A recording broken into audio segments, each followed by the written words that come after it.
설레는 마음만으로 넘어지고 일어나 기도해. 모든 시간 서서히 차오르는 믿음을 그 걸음을 재촉하지 않고. 말씀은 룻기서 말씀입니다. 룻기서 1장 14절 말씀입니다. 화면에 나와 있습니다. 다 함께 성경을 함께 읽도록 하겠습니다. 룻기서 1장 14절 말씀 다 함께 있습니다. 시작. 그들이 소리를 높여 다시 오더니 오르바는 그의 시어머니에게 입 맞추되 룻은 그를 쫓아왔더라. 아멘. 여러분, 성경에서 말하는 이제 진리 가운데에 무슨 이제 이야기가 있냐면은 그것은 심은 대로 거둔다라는 이제 말입니다. 이것은 진리입니다. 성경에서도 가르치고 있고 일반적인 사람들도 이 내용을 알고 있어요. 심은 대로 거둔다. 여러분 알듯이 땅은 정직해요. 그렇지 않습니까? 수고한 사람들에게는 심은 대로, 노력한 대로, 땀 흘린 대로 보상을 해준다라는 것입니다. 보상을 해준다라는 것이에요. 근데 이제 놀거나 게으른 사람에게는 반드시 그에 상응하는 보상을 해준다라는 것입니다. 여러분, 이것이 일반적인 진리 아닙니까? 일반적인 진리예요. 성경에 보니까 나옴이라는 사람도 나오고 룻이라는 사람도 등장을 해요. 그래서 이 룻기에서 나오는 내용들을 여러분 이미 잘 아실 것입니다.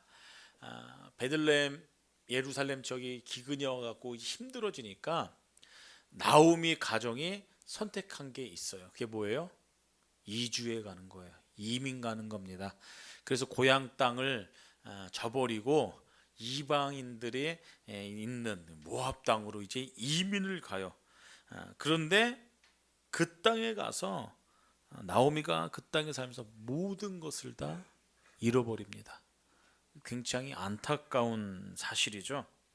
그리고 후에 빈몸으로 고향 베들레헴으로 돌아오는 내용이 이 룻기에 기록되어 있다는 것이에요. 근데 혼자 온 게 아니라 작은 며느리 이름이 뭐예요? 모르겠어요? 룻기잖아요. 룻이죠. 예, 룻도 함께 이제 베들레헴으로 돌아옵니다. 생각해 보십시오. 룻은 희망이 없는 상황이었어요. 나이든 시어머니가 희망이 없겠습니까? 아니에요. 시아버지도 죽고 남편도 죽고 죽은 남편의 고향을 시어머니와 함께 들어가는 그 장면을 한번 상상해 보세요. 여러분, 이 룻의 행동은 단순한 이제 도리나 윤리적인 차원이 아닙니다. 훨씬 것을 뛰어넘는 반응이었다라는 것을 우리는 늘 기억해야 된다라는 것입니다. 룻이 시어머니를 쫓아서 지금 베들레헴으로 돌아온 것은 이거는 대단한 모험입니다. 사실상 인생 자기 전체를 좀 포기하고 있는 상황과 다를 바가 없다라는 것이에요. 룻 앞길에는 뻔해요. 지금 배고픔이 있을 것이고 고난이 있을 것이고 고통이 있을 것이고 이 상황이 바뀔 만한 어떤 그런 것들은 기대를 못하는 상황이었어요.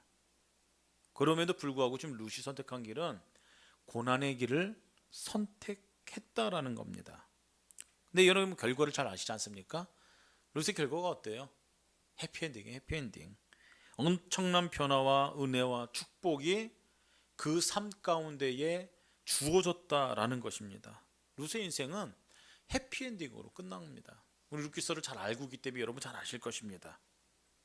그런데 여러분, 오늘 말씀은 그 초점이 어디에 두고 이야기할 거냐면은 시어머니를 떠난 큰 며느리가 있지 않습니까? 이름도 생각 안 나요. 성경이 딱 두 군데 두 절에 나오기 때문에 오르바를 한번 생각해 보려고 합니다. 룻게는 나오미라는 이름이 많이 등장하고 또 이제 룻의 이름이 굉장히 많이 등장하고 있어요. 그래서 룻기를 읽을 때마다 이 두 여인의 이름은 우리가 익숙합니다. 익숙해요. 잘 알아요. 그런데 조금 전에 말씀드렸듯이 이 오르바라는 사람의 이름은 4절, 14절, 1장 이렇게 기록되어 있어요. 한 번씩 나와요. 그래서 첫 번째 며느리의 이름도 우리는 사실상 기억하기 힘듭니다. 아마 오늘 설교 듣고 문 밖에 나가면 또 잊어버릴 거예요. 첫 번째 며느리가 있었나? 이름이 뭐지? 오르바입니다. 오르바. 기억하세요. 오르바. 나오미나 룻에 대해서 많이 들었겠지만 이 오르바는 어떻게 보면 스쳐 지나가는 인물이었어요. 그리고 성경에서도 이 여인이 어떠한 여인인가조차 제대로 설명하지 있지 않다라는 것입니다. 그런데 이 오르바를 통해서 하나님께서 이 시대를 살아가는 우리 신앙인들에게 하고자 하는 메시지가 있다라는 사실을 오늘 예배 가운데 우리는 기억해야 된다는 것입니다. 오르바는 룻처럼 모압 여인이었어요. 이방 여인. 어느 날 한 가정이 베들레헴으로부터 모압 지방으로 이민을 옵니다. 이사를 했어요. 그런데 이 나오미 가정의 아들이 몇 있었어요? 둘 있었죠. 며느리가 둘이니까 아들도 둘 있겠죠. 둘인데 생긴 게 잘생겼어요. 저처럼요. 웃지도 않으시네.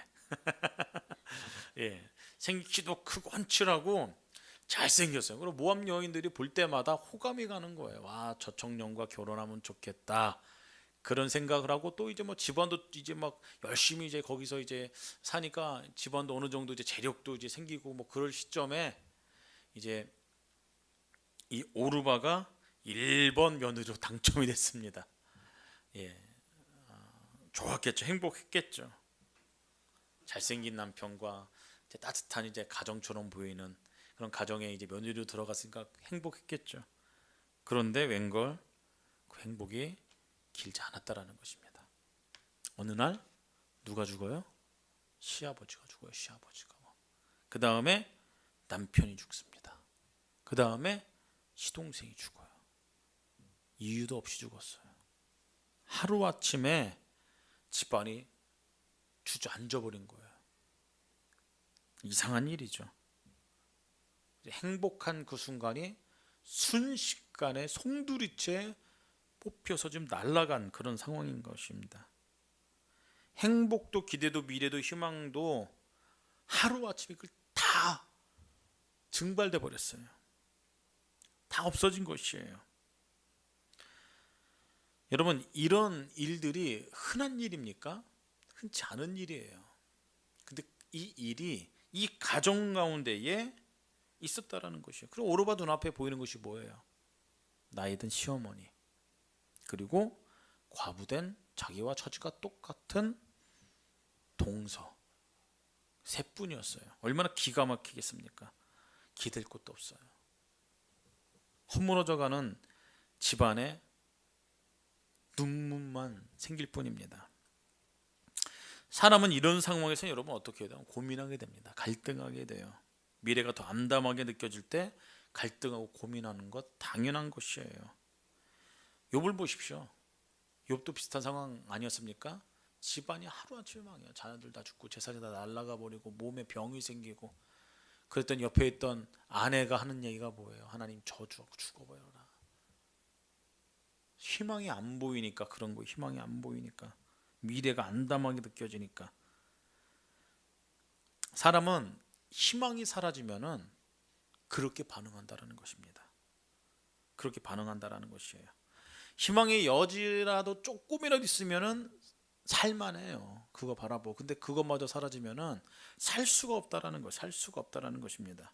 그러니까 이 오르바가 고민이 얼마나 컸겠어요. 눈에 보이는 것은 절망뿐임이죠. 나는 이제 어떻게 해야 되나? 내 운명은 어떻게 해야 되나? 내 장래는 어떻게 되냐? 왜 생각이 없겠어요?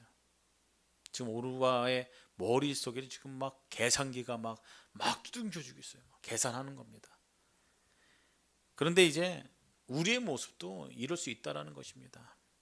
갈등하고 고민하고 미래가 안 보이기 시작할 때 머릿속에서는 엄청나게 계산기를 막 두둥겨요. 계산하고 있다라는 것이에요. 오르바가 그렇게 고민하고 계산하다가 말 한편 가운데 이제 생각했을 거야. 야, 그냥 집으로 돌아가자. 새 삶을 시작하자. 그런 마음을 먹을 시점에 웬걸요? 시어머니가 부릅니다. 집으로 돌아가라. 고향으로 돌아가라. 집으로 돌아가서 너희들의 삶을 살아라. 너희가 젊지 않느냐? 새 삶을 살아라.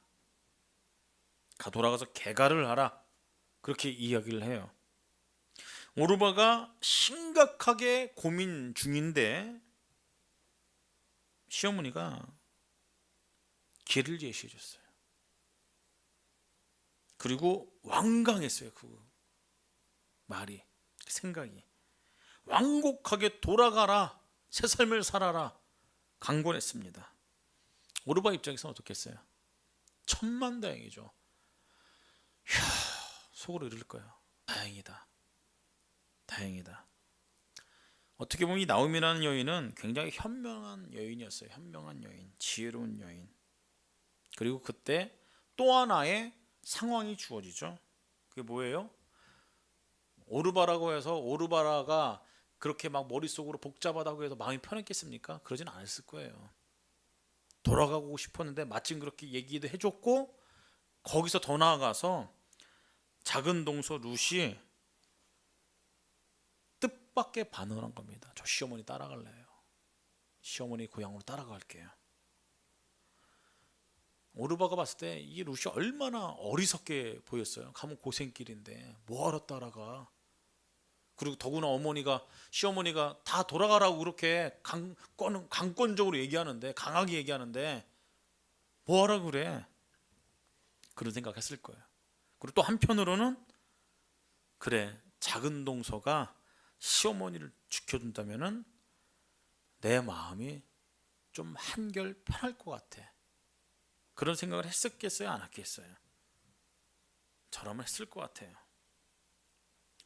작은 동서 룻은 시어머니를 따라가면 미래가 없다라는 거 다 알고 있었어요. 오르바도 그거 모르는 것도 아닙니다.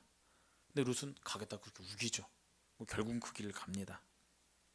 아무튼 이 모든 상황이 결단을 내리는데, 자기가 새 삶을 시작하는데 마음이 편한 그런 모든 상황으로 지금 이어졌다라는 것이에요.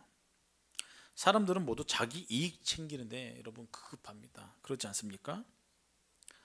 모든 상황적인 부분에서 다 그래요.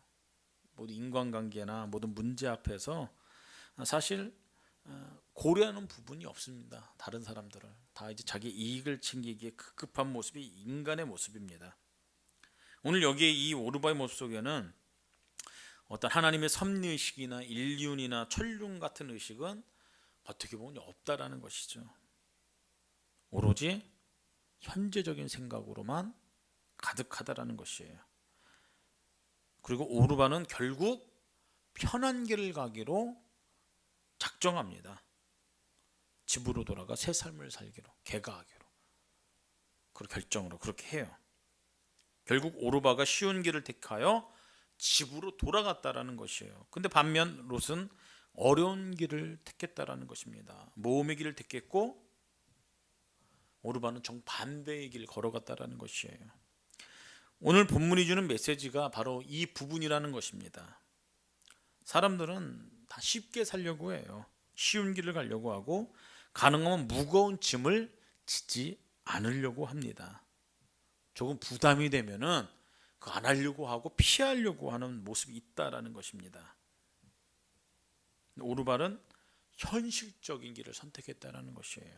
쉽게 살려고 했고 수고하지 않으려는 그런 삶을 선택하려고 했다는 겁니다. 그 결과가 어떤 결과냐면은 잊혀짐입니다. 잊혀짐. 쉬운 길을 선택한 오르바는 어떻게 해요? 룻기에서 잊혀졌어요. 여러분, 수천 년이 지난 이 시대에 성경을 접한 우리들도 마찬가지 아닙니까? 나오미하고 룻은 다 기억해요. 오르바는 성경이 딱 두 절 나오는데 그 첫 번째 며느리가 누군지 우린 기억 못해요. 딱 두 절 나오고 잊어진다라는 것입니다. 본문 전체의 내용이 룻과 나오미에 대한 얘기로 가득합니다. 성경은 장황하게 기록하고 있어요. 룻이 나오미가 어떠한 고난 가운데 있었고 어떤 선택을 했고 어떠한 모습으로 살았더니 하나님의 은혜가 경험되어지고 그 인생을 어떻게 풀어가는지에 대한 그 구구절절한 내용이 성경에 자세하게 차근차근 기록되어져 있다는 것이에요. 근데 오르바 이야기는 4절과 14절 이름만 딸랑 짤막한 이야기로 기록하고 있다는 거. 더 이상 기록이 없어요. 왜요? 잊혀졌기 때문입니다. 여러분, 쉬운 삶에는 이력도 없어요. 삶의 내용도 없습니다. 세상을 쉽게 살면은 이력도 없고 이야기거리도 없다라는 것입니다. 자서전을 여러분은 쓴다고 하면 생각해 보십시오. 뭔가 이제 고난이 있어야 뭐 드라마틱한 내용이 있어야 뭐 쓸만한 내용이 있지 않습니까?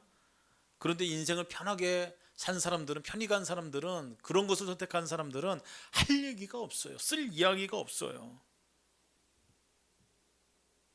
쉽게 가는 길은 쉬운 만큼 여러분 내용도 없고 잊혀질 수밖에 없다라는 것입니다. 할 말도 없다라는 것이에요. 쉬운 거 하면 편하죠. 나중에 주어지는 보상은 없다라는 겁니다. 심은 대로 거두기 때문이에요. 심은 대로. 여러분, 제가 알기로는 이 자리에 모신 여러분들은 인생 가운데 굴곡이 없으신 분들이 없잖아요. 그렇지 않습니까? 제가 아마 축축한데 이렇게 뭐 옹기종기 모여서 이야기 한번 해보시죠 라고 하면 아마 3박 4일을 이야기해도 모자를 판이에요. 책으로서 내도 아마 이거 백과사전의 그런 분량의 삶의 내용들을 쓰실 수 있으신 분들일 거예요. 삶의 내용뿐만 아니라 플러스 하나님께서 어떻게 이기게 하셨고 어떻게 극복하게 하셨고 그런 내용들을 여러분들은 다 가지고 있을 것입니다. 좁은 길로 가고 편한 거 선택 안 하시고 하나님께서 다 아신다라는 거야. 그러니까 할 얘기가 많으신 거겠죠. 이제 뭐 교제 시간에 잠깐 언뜻 얘기하는 거 들어봐도 그게 다 드러나요. 이제 하나님 인도하심이 있고 이야기는 많이 하고 싶은데 시간적이나 한정적이라도 그런 것 때문에 요약해서 막 이렇게 얘기하시잖아요. 예, 근데 그 내용들이 풀어지기 시작하면은 아마 긴 시간이 되지 않을까 그렇게 추측이 됩니다. 여러분, 오늘 심는 사람들은 수고를 해야 된다라는 것이에요. 땀도 내야 되고 희생도 해야 되고 오늘 먹을 것이 없다라면 또 투자를 해야 되고 그런데 중요한 것은 그 후에 반드시 엄청난 은혜가 주어진다라는 것이에요. 그것이 오늘 본문의 오르바의 인생을 통해서 룻의 인생을 통해서 보여주는 메시지다라는 것입니다. 예수님께서 우리에게 추천한 길이 있습니다. 그게 뭐냐면은 좁은 길이고 좁은 문이에요, 여러분. 대로가 아닙니다. 본인 자신도 그러셨죠. 수고와 땀 흘려서 공생기간 최선을 다해서 사람들을 만나고 사역을 하셨고 병자를 고치고 복음을 전하고 그러면서 예수님께서 사셨어요. 그리고 십자가를 지셨죠. 편하게 사신 게 아니에요. 이 땅에 오셔서 온 인류를, 저와 여러분들을 구원하기 위해서 할 일을 다 하셨어요.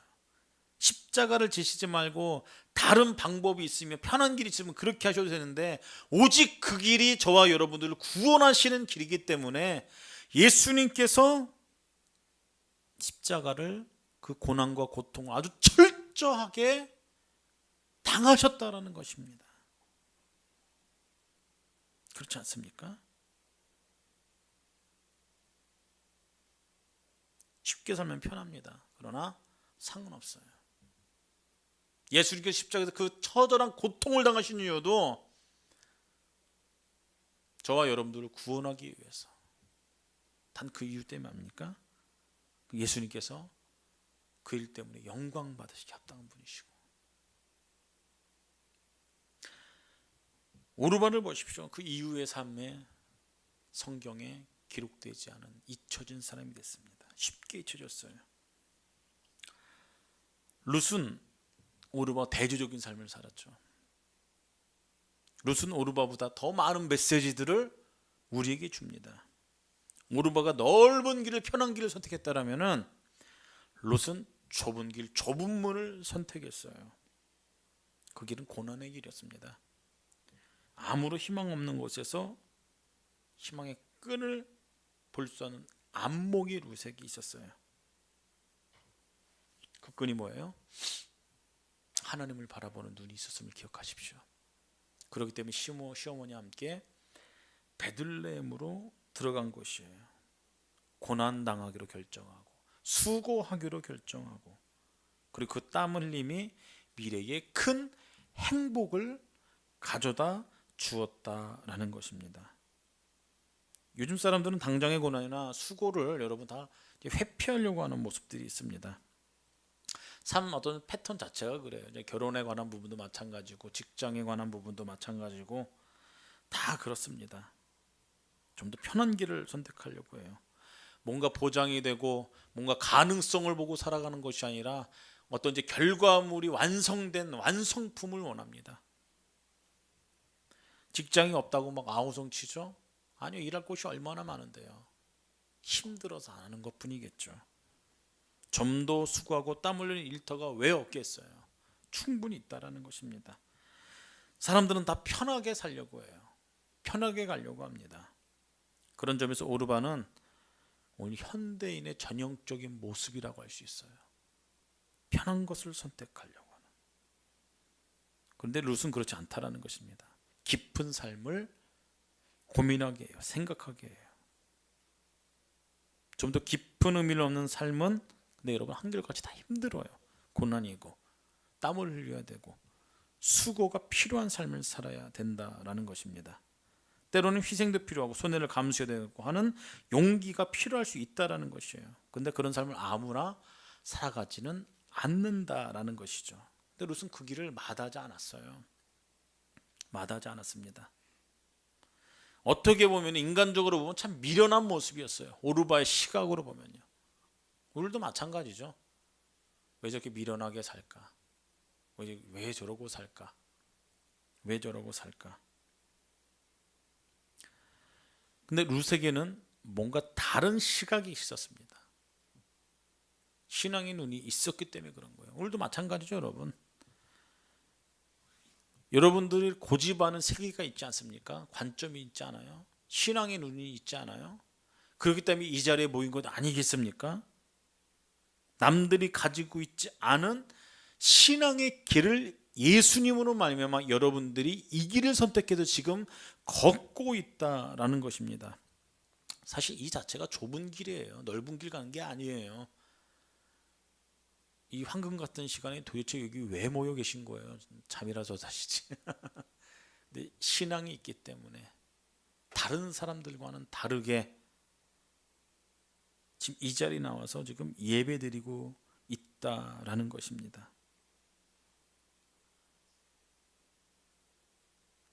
신앙의 눈이 있기 때문에, 하나님의 세계를 바라보는 그 눈이 있기 때문에, 시각이 있기 때문에 우리는 이 길을 떠나지 못하고 거룩한 고집을 가지고 지금 이 자리에 있는 것이에요. 여러분, 신앙이 있다가도 그 신앙을 지키지 못한 사람들이 코로나 기간 이후로 얼마나 많이 있습니까? 특히 젊은 세대들은 이제 교회를 안 나갑니다. 그럴 필요성을 못 느껴요. 다 산으로 가고 강으로 가고 지금 세대가 그렇지 않습니까? 그것 때문에 굉장히 바빠요. 그런데 이 자리에 나오신 분들은, 그리고 지금 이 같은 시간 안에 예배 공간에서 예배드리는 전 세계의 하나님의 백성들은 그 모든 것을 다 뿌리치고 나와 신앙의 시각을 가지고 그 길을 걸어가고 있다라는 것입니다. 세상에는 두 길이 있어요, 여러분. 하나는 쉽게 가는 길입니다. 그 길에는 상이 없어요. 쉽게 잊혀져요. 또 하나는 이제 고난의 길이죠. 근데 그 길은 가기 힘들지만은 생명의 길입니다. 그 후에 상이 주어지는 길이에요. 신앙적으로도 그렇고 우리들의 삶에 이어 주어지는 모든 것들도 그렇고 주님께서 말씀하세요. 좁은 길로 가라. 좁은 길로 가라. 그 길이 생명길이다. 그 길로 가면 넌 산다. 오늘 우리 자신에게 물어봐야 돼요. 나는 지금 루세 길을 가고 있는가 아니면 오르바가 가는 길을 선택하려고 하는가? 그 길을 아니면 가고 있는가? 여러분 가는 길이 하나님께서 기뻐하시는 그 길이 되길 예수 그리스도는 축복합니다. 오늘 주어지는 또 한 주도 그 길로 걸어가기 시작할 때에 주님의 평강이 임하기를 주님의 이름으로 소망합니다.